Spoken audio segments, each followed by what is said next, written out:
I should have trusted my gut the second I saw her standing outside that coffee shop. I'm not the kind of person who scares easily. I'm pretty rational, logical. I work in tech. I troubleshoot problems for a living. But there are some problems you can't debug. Some situations where all the logic in the world won't save you. This happened 6 months ago. I'm still processing it. Still dealing with it. My therapist says sharing the story might help. That it might help someone else too. So here it is. What I'm about to tell you started as a disappointing online dating experience. A catfish situation. That's what I thought it was at first. Just someone using fake photos. Embarrassing, sure. Annoying, definitely.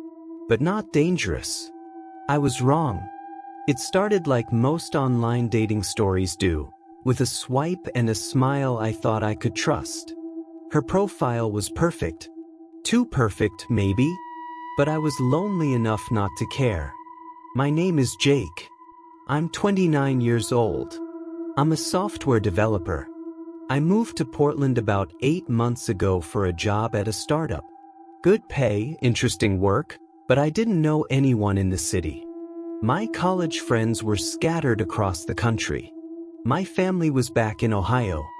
I was starting from scratch socially. The first few months were fine. I focused on work, explored the city, went to a few meetups. But by month 5, the loneliness started creeping in. Coming home to an empty apartment every night got old. Eating dinner alone. Watching TV alone. Waking up alone. My roommate Mark, I found him on Craigslist, a cool guy, works in marketing, kept telling me to try dating apps. He'd had some success with them. Nothing serious, but he was meeting people. Having fun. I resisted at first. The whole thing felt artificial. Superficial. But one Friday night after a particularly long week, I downloaded Hinge. I set up my profile with a few photos. One from a hiking trip. One at my desk looked somewhat professional. One candid shot Mark took of me at a barbecue. I wrote a basic bio. Software developer. New to Portland. Looking to meet people. I kept it simple. I swiped casually for about 2 weeks. Most matches led nowhere. Conversations died after a few messages. A couple women seemed interesting but lived too far away. One woman unmatched me mid-conversation for no apparent reason. Then I matched with Emma. Her profile immediately stood out. Her photos showed someone adventurous and creative. One picture had her on a mountain trail with a backpack, sunlight streaming through the trees behind her. Another showed her at an art gallery, standing in front of a massive abstract painting. There was one of her at a coffee shop, smiling over a lot. Another of her with a vintage camera around her neck. She was pretty. Not model gorgeous, but real person attractive. Brown hair. Warm smile. The kind of face that seemed approachable. Her bio said she was 27. A freelance photographer. She loved horror movies, trying new restaurants, and exploring the Pacific Northwest. She'd recently moved to Portland too. I felt that little spark of hope. Maybe this could be something. I sent her a message commenting on one of her photos. She responded within an hour. We started talking about horror movies. She said her favorite was The Shining. Mine was Hereditary. We debated the merits of slow-burn psychological horror versus jump scares. The conversation flowed naturally. She asked about my job. I asked about her photography.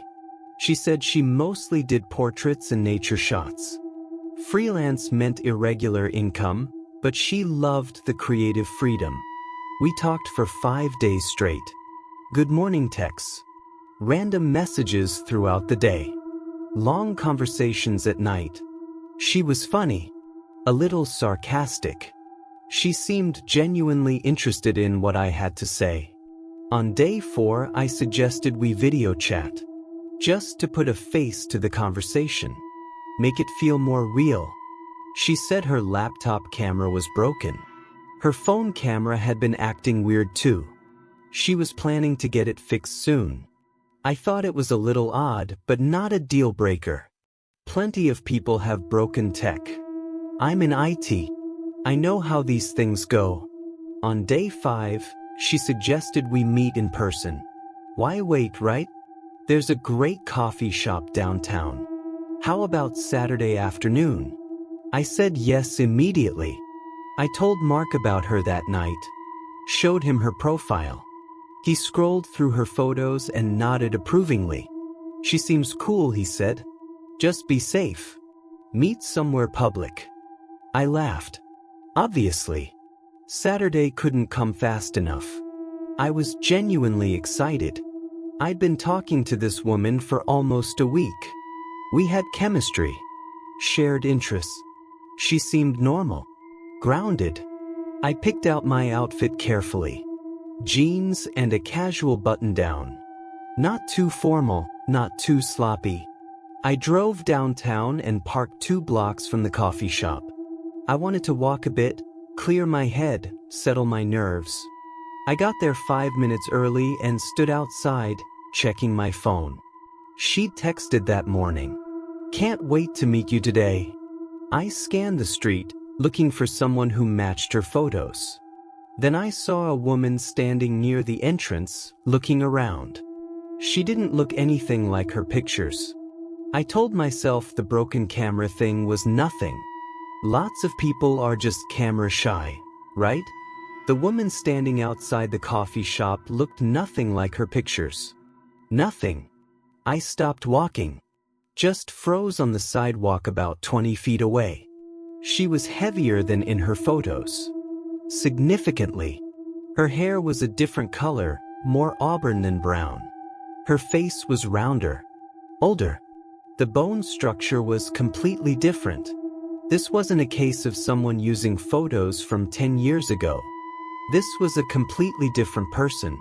I stood there, confused, wondering if I had the wrong woman. Maybe Emma was running late and this was just someone else waiting for someone else. Then she saw me. Her face lit up. She waved. Jake. My stomach dropped. I walked over slowly, trying to keep my expression neutral. Emma? Hi. Oh my God, it's so good to finally meet you in person. She moved in for a hug. I awkwardly reciprocated, my brain still struggling to process what was happening. Up close, I could see she was probably in her mid-30s. Maybe older. The photos she'd used were of someone in their 20s. Someone completely different. Should we go inside? She asked brightly. Yeah. Sure. We walked into the coffee shop. It was moderately busy. A few people are working on laptops. A couple in the corner. Some college students are studying. I felt relieved by the crowd. Public. We ordered drinks and sat at a small table near the window. She ordered a complicated latte. I got black coffee. My hands were shaking slightly as I pulled out my wallet. She kept smiling at me, watching me intently. So, she said once we sat down, I'm so glad we're finally doing this. Yeah, I said. I didn't know what else to say. There was an awkward silence. I sipped my coffee even though it was too hot. I know, she said suddenly. I know what you're thinking. I looked at her. The photos, she continued. They're old. I'm sorry. I keep meaning to update them, but I haven't been photographing well lately. I used to be more photogenic. Old photos. That's what she was going with. Those photos weren't old. They were of a different person entirely. But I didn't call her out. I was raised to be polite. And honestly, I just wanted to get through this without confrontation.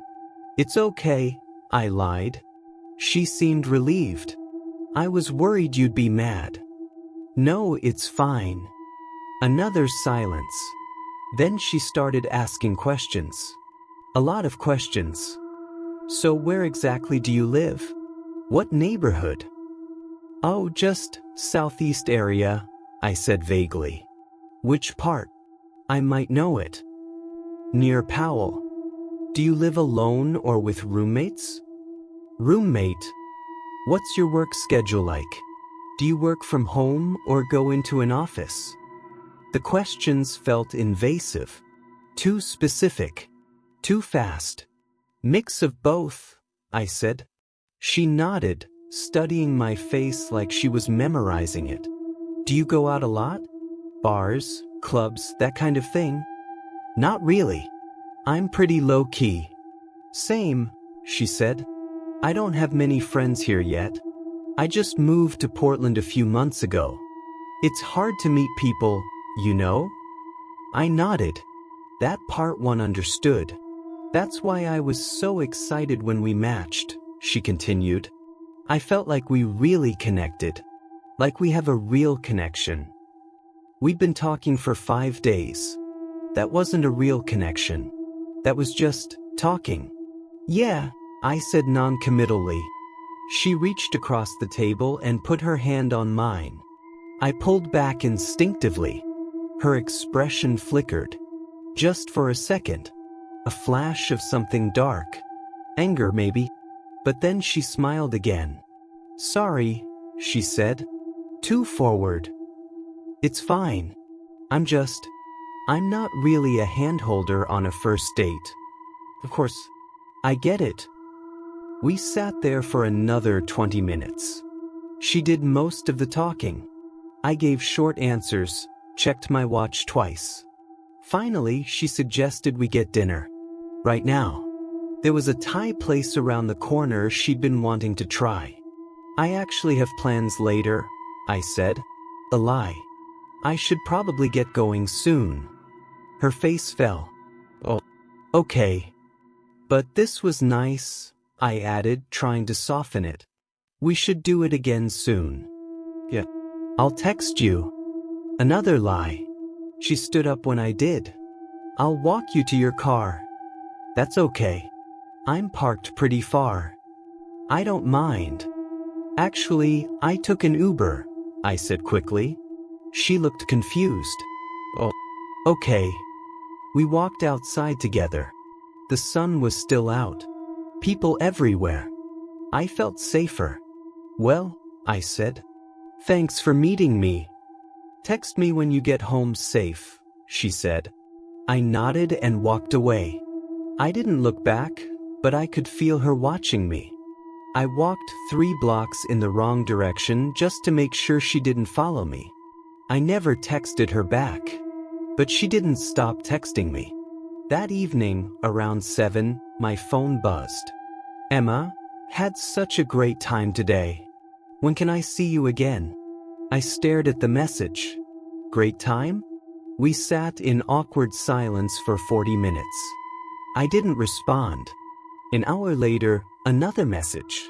Emma, hope you got home safe. Then another. Emma, what are you up to tonight? I turned my phone face down and tried to watch TV. But I felt uneasy. Guilty even. I should probably just tell her I wasn't interested. Be direct. But I've never been good at confrontation. The next day, Sunday, I woke up to 4 more messages. Emma, good morning. Emma, hope you have a great day. Emma, thinking about you. Emma, let me know when you're free to hang out again. I still didn't respond. By Monday evening, the tone started to change. Emma, did I do something wrong? Emma, you said you'd text me. Emma, I don't understand why you're ignoring me. Tuesday brought more. Emma, this is really hurtful, Jake. Emma, I thought we had a connection. Emma, you're just like everyone else. Emma, I should have known better. I counted the messages. Over 20 in 3 days. Wednesday morning, I blocked her number. I felt bad about it, but also relieved. Problem solved. Wednesday evening, my phone buzzed with a message from an unknown number. Unknown, I know you blocked me. That's not nice. My blood went cold. Unknown, we should talk about this like adults. Unknown, please don't shut me out. How did she get another number so fast? I blocked that one too. Thursday, I was at work when my phone buzzed. Another unknown number.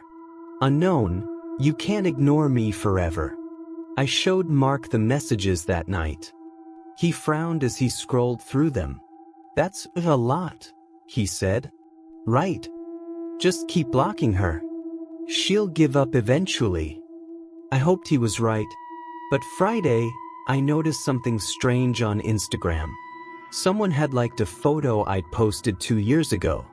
Then another from 3 years ago. Then several more, all old posts.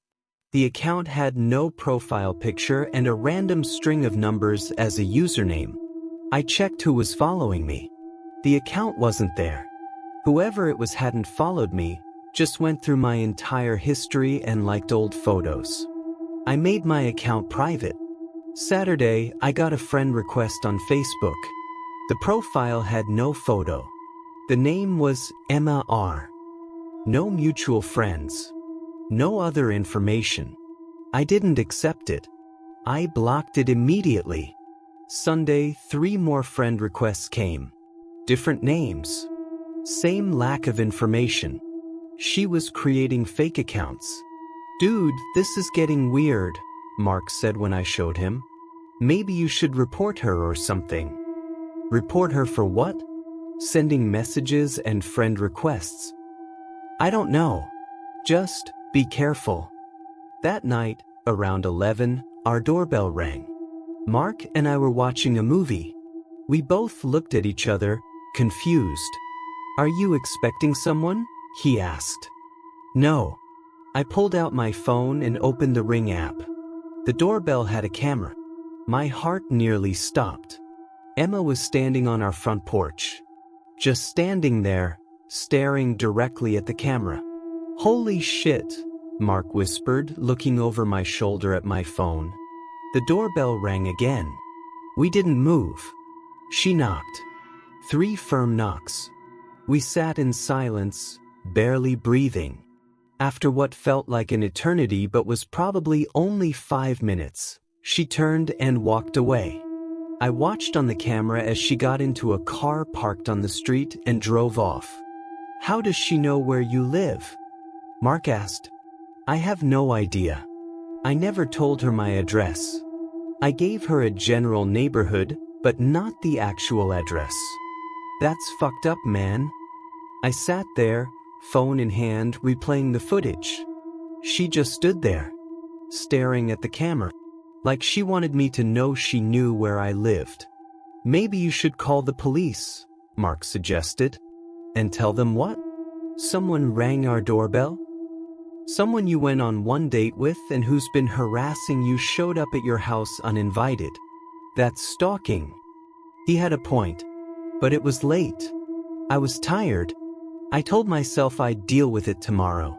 I couldn't sleep that night. I kept thinking about her standing on the porch. How calm she looked. How she'd stared right at the camera like she was sending me a message. The next morning, I reviewed the Ring footage again. That's when I noticed something that made my skin crawl. Before she rang the doorbell, she'd walked around the side of the house. She'd looked in the windows. I tried the side gate. She wasn't just stopping by to talk. She was checking the property, learning the layout. I didn't know how she got my address. I never told her where I lived. She didn't just know where I lived. She knew my entire routine. That Tuesday, I went to the grocery store I always go to, the one 5 minutes from my apartment. I go every Sunday for big shopping, and usually once midweek for things I forgot. I was in the produce section, picking out apples, when I saw her. She was standing at the end of the aisle, holding a basket, staring at me. Our eyes met. She smiled and started walking toward me. I abandoned my cart and walked quickly toward the exit. Jake, "Wait," she called after me. I didn't stop. I got to my car, locked the doors, and drove home. My hands were shaking. Thursday, I went to the gym after work. I always go Mondays, Wednesdays, and Thursdays around 6:30. It's a 24-hour place near my office. I was on the treadmill when I saw her walk in. She wasn't dressed for working out. She was in jeans and a sweater. She walked slowly through the gym, scanning the equipment, until she spotted me. She waved. I got off the treadmill, grabbed my stuff, and left.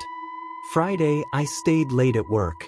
Around 7, I walked to my car in the parking garage. There was a car idling 2 rows over. I glanced at it as I walked past. Emma was in the driver's seat, just sitting there, watching me. I got in my car, locked the doors, and sat there for a moment, trying to calm my racing heart. This wasn't a coincidence. She was following me. I drove home a different route, constantly checking my rearview mirror. Saturday morning, I found a note on my car. It was tucked under the windshield wiper. I unfolded it with shaking hands. "We should talk. I don't understand why you're avoiding me." Her handwriting. I recognized it from the coffee shop when she'd written her number on a napkin even though we'd matched online. That afternoon, I drove to the police station. I sat in the lobby for 20 minutes before an officer called me back. Officer Ramirez. Older guy. Tired eyes. Probably heard every kind of weird story. I explained everything. The date. The messages. The fake social media accounts. She showed up at my house, following me to the grocery store, the gym, and my work. He took notes, asked questions. "Has she threatened you?" "Not directly." "Has she tried to harm you physically?" "No." "Has she damaged your property?" "No." He sighed. "Look, I'm not saying this isn't concerning. It is. But without direct threats or physical harm, there's not much we can do right now. You can file a report, which I recommend. And you can apply for a restraining order. That might help." "Might. If she violates it, then we can arrest her. But the restraining order itself is just a piece of paper. It doesn't physically stop someone." I filed the report. He gave me information about applying for a restraining order. I left feeling frustrated and scared. That night, Emma sent another message from a new number. "Unknown, I saw you at the police station today. I'm not a criminal, Jake. I just care about you." She'd been watching the police station.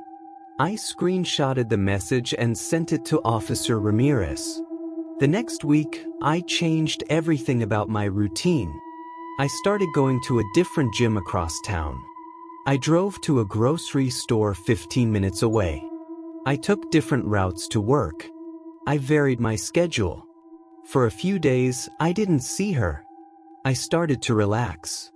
Maybe the police report had scared her off. Maybe she'd finally gotten the message. Wednesday evening, I was at my desk at work when I got a call from our front desk receptionist. "Jake, there's someone here asking for you." My heart sank. "Who?" She didn't give her name. She said she's a friend. Should I send her up? No. What does she look like? The receptionist described Emma. "Tell her I'm in a meeting. Don't let her up." "Okay." I hung up and walked to the window. My office was on the 4th floor. I looked down at the parking lot. Emma's car was there. Same one I'd seen her in before. I watched as she exited the building and stood in the parking lot, looking up at the windows like she was trying to figure out which one was mine. I stepped back from the window. I called building security and explained the situation. They said they'd keep an eye out and not let her in the building again. That night, I got another message. "Unknown, I came to see you at work today. I miss you." Then another. "Unknown, why are you making this so difficult? I started documenting everything. Screenshots of messages. Photos of her car when I saw it. Times and locations of sightings. I contacted a lawyer about the restraining order. The lawyer reviewed my evidence and nodded. "This should be enough," she said. We filed for a restraining order on Monday. The hearing was scheduled for the following week. I felt like I was finally taking control of the situation. I had no idea how much worse it was about to get. That's when she changed tactics entirely. I came home to find my apartment door unlocked. It was a Thursday evening. I'd stayed late at work, trying to catch up on a project. I got home around 8. I live on the second floor of a 4-story building. Decent security. You need a key fob to get in the main entrance. I'd always felt safe there. I walked up the stairs, keys in hand, and approached my door. I reached for the handle and it turned. Unlocked. I froze. I always lock my door. Boys.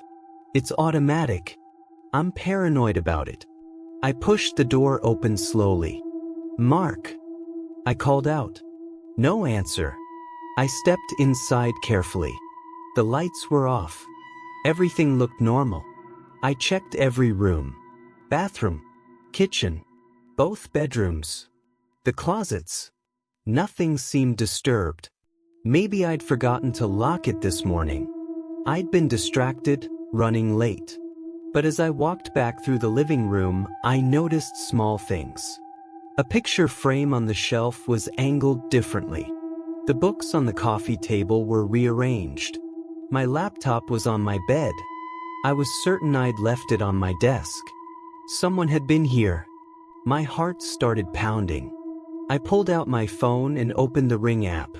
We had a doorbell camera, but I'd also installed a small indoor camera in the living room after Emma had shown up at the house. I scrolled back through the footage. At 2:17 p.m., a figure approached my door. She was wearing a hoodie and sunglasses, but I recognized her build. Her walk. She stood at the door for a moment, then pulled something from her pocket. Lockpicks. I watched in horror as she worked on the lock. It took her 3 minutes, but then the door opened. She stepped inside. The camera showed her walking slowly through the apartment, touching things, picking up picture frames and looking at them, sitting on the couch, opening my laptop. She was there for 47 minutes.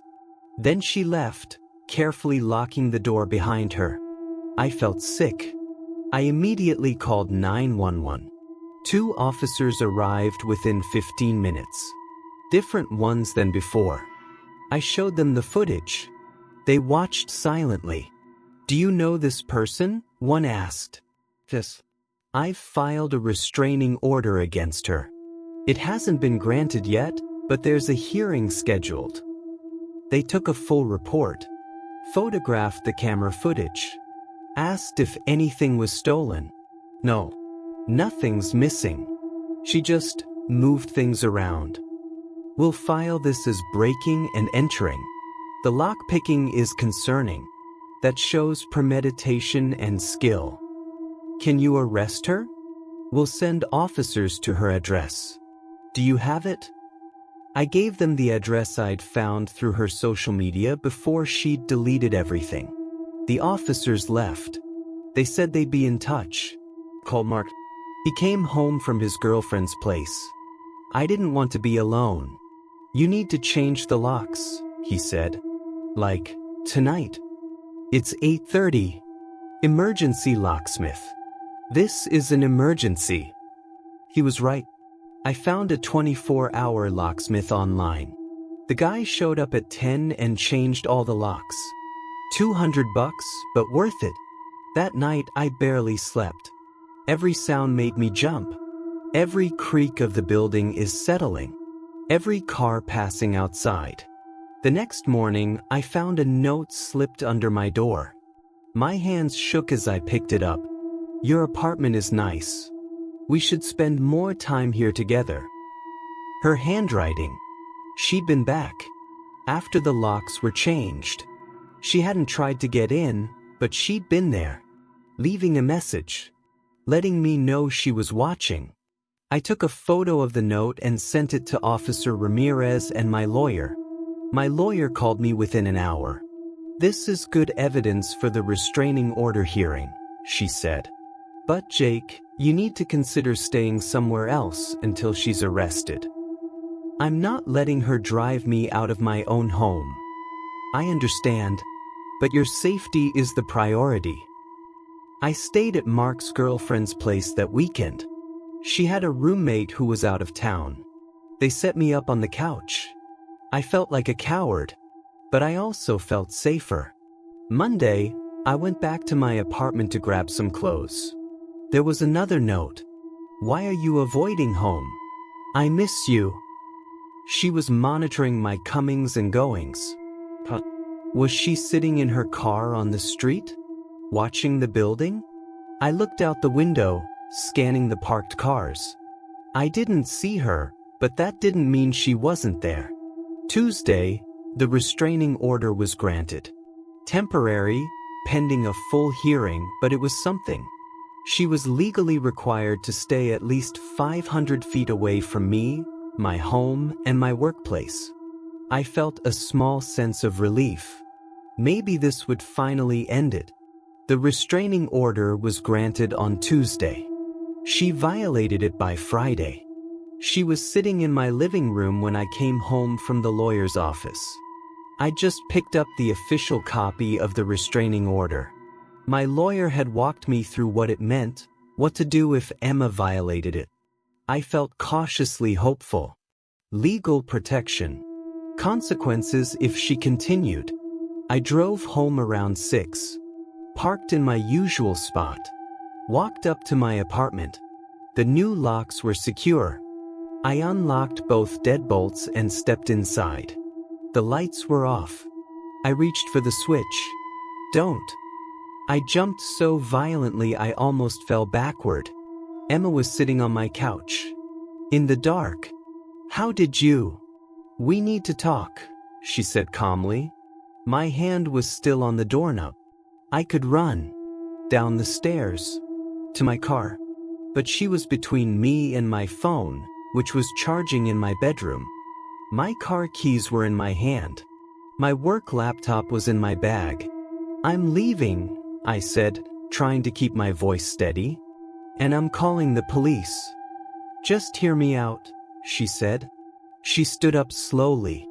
That's when I noticed she was holding something. A photo album. My photo album. The one my mom had made me. Family photos from childhood.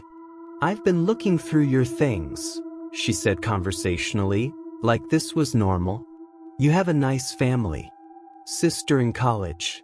My parents are still married. That's rare these days. You need to leave. There's a restraining order. You're not supposed to be anywhere near me." "I know. I got the papers." "That hurt, Jake. I'm not a bad person. I just wanted to get to know you." She took a step toward me. I took a step back, hand tightening on the doorknob. "This is breaking and entering. Violating a court order. They'll arrest you." "I don't care." Her voice was flat. Emotionless. That scared me more than if she'd been angry. "What do you want?" I asked. "I wanted you to see what we could have together." She walked to the coffee table and picked up something else. A scrapbook. She held it up, flipped it open. Photos of me. Dozens of them. Me walking to my car. Me at the gym. Me at the grocery store. Me sitting at my desk at work, visible through the window. "I'm sleeping." That one made my blood run cold. She'd taken a photo of me sleeping. Through my bedroom window. "I've been documenting our connection," she said. "See? We're meant to be together." "That's not a connection. That's stalking. You don't understand now, but you will." I was done talking. I turned and bolted out the door. She didn't follow. Didn't yell. Didn't chase me. I ran down the stairs, out of the building, to my car. My hands were shaking so badly I could barely get the key in the ignition. I drove straight to the police station. Officer Ramirez was there.